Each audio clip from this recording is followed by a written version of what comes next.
yun, meron kaming j730g, J7 Pro.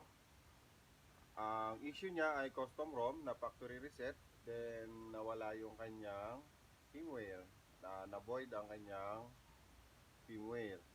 Ngayon, ang status, balik sa TWRP. Ibig sabihin, custom ROM.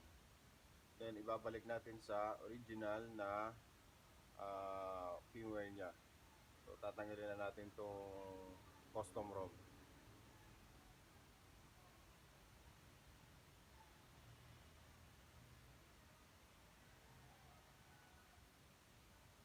So, hanap lang kayo ng firmware na compatible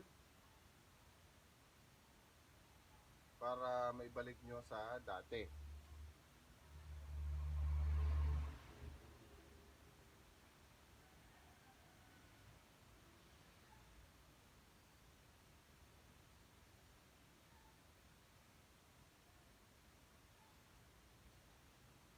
Okay, yan.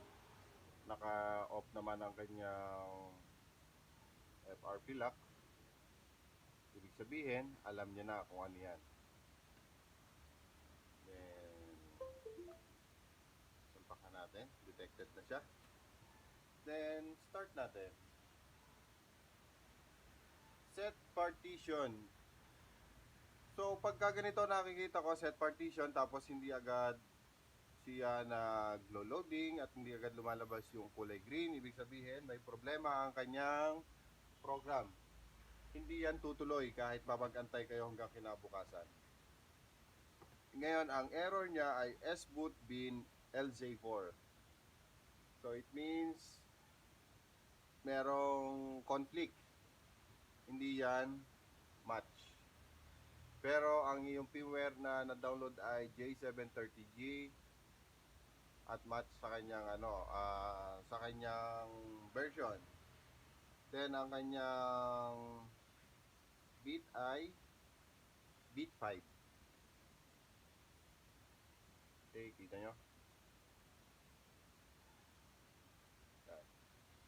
So meron tayo dyan solution para mawala ang